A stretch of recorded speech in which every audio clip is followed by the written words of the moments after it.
నిన్నగాక మొన్న పార్టీ పెట్టిన విజయ్ ఈరోజు సీఎం కాబోతా ఉన్నాడు. లేకపోతే వేరే వాళ్ళ అలియన్స్ అయ్యి ఒకవేళ సీఎం కాలేకపోయినా స్ట్రాంగెస్ట్ అపోజిషన్ కాబోతున్నాడు.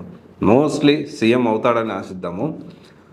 2024లో చాలామంది తెలుగు రాష్ట్రాల్లో తలపతి విజయ్తో కంపేర్ చేసుకుంటూ అంత సీన్ లేదు, రీమేక్ స్టారు అన్ని బాగా ట్రోలింగ్ చేయడం, అతని డ్యాన్స్ మీద, అతని యాక్టింగ్ మీద విపరీతమైన ట్రోలింగ్ చేస్తూ ఉన్నారు. ఇక్కడ అర్థం చేసుకోవాల్సిన విషయం ఏంటి అంటే, ఎంత ట్రోల్ చేసినా, ఎవరు ఏం చేసినా తనకుండే ఫ్యాన్ బేస్ తనకుంది, తనకుండే క్యాపబిలిటీ తనకుంది.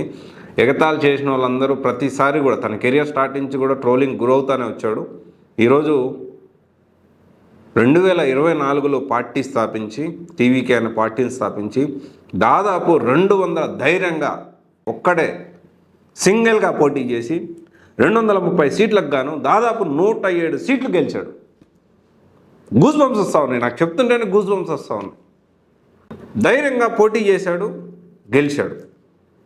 మనకి ఇక్కడ ఆంధ్రప్రదేశ్లో జనరల్గా మనం కంపేర్ చేసుకుంటూ ఉంటాం కదా మన పవన్ కళ్యాణ్ గారితో. యాక్టివ్ పాలిటిక్స్లోకి ఎప్పుడు వచ్చాడు తెలుసా? 2008లో ప్రజారాజ్యం పార్టీ లాంచ్ అయింది.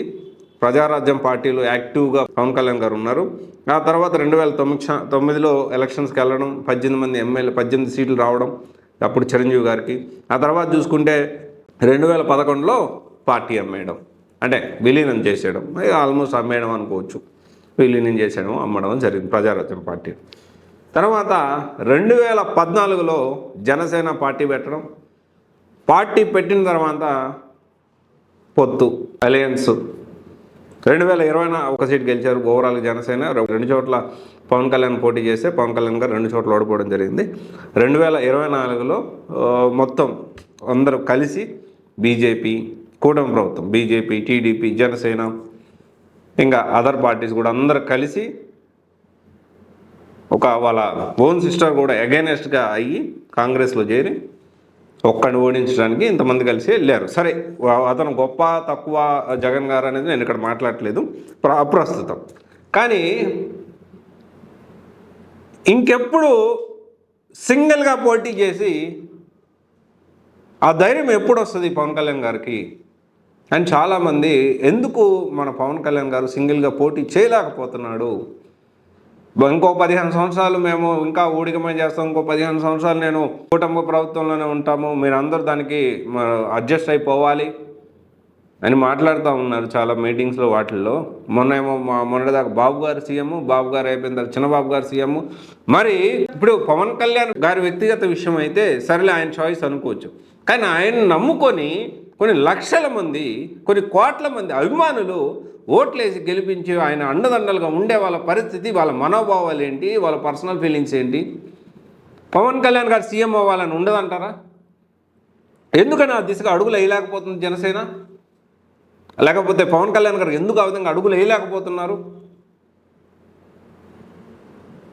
ఆలోచన చేయాలి. అంటే ఇక్కడ ఒకటి, ఇప్పుడు ఏదైతే ఉందో ఎప్పుడు చూసినా ఓపెన్గా మనం మాట్లాడుకుంటే లాస్ట్ కొన్ని సీఎంలు మనం చూసుకుంటే, కొంతమంది సీఎంలు కూడా ఓవర్ ద డెకేడ్ ఆంధ్ర రాష్ట్రం ఏర్పాటు కానీ చూసుకుంటే ఎక్కువ సార్లు పరిపాలించింది రెడ్డి గారు లేకపోతే కమ్మవారు, ఇంకా ఒకరో ఇద్దరు వేరే అదర్ క్యాస్ట్ వాళ్ళు ఉండుండొచ్చు. బట్ ఒక్క సీఎం అన్నా అంటే ఎక్కువ ఓట్ పర్సంటేజ్ ఉంది, చాలామందికి ఎక్కువ ఓట్ పర్సంటేజ్ ఉన్న కమ్యూనిటీ నుంచి వచ్చిన వ్యక్తి. సరే, ఓట్ పర్సంటేజ్ పక్కన పెడితే అందరూ బాగా ఇష్టపడుతూ ఉన్నారు పవన్ కళ్యాణ్ గారిని. కానీ పవన్ కళ్యాణ్ గారు ఒంటరిగా పోటీ చేయడానికి సిద్ధంగా లేరు. కానీ ఆలోచన చేయాలి పవన్ కళ్యాణ్ గారు. సో దీని మీద పవన్ కళ్యాణ్ ఇప్పుడు ఒంటరిగా గెలిచి కొన్ని సీట్లైనా సాధిస్తారా? సీఎం అవ్వడానికి అవకాశం ఉందా?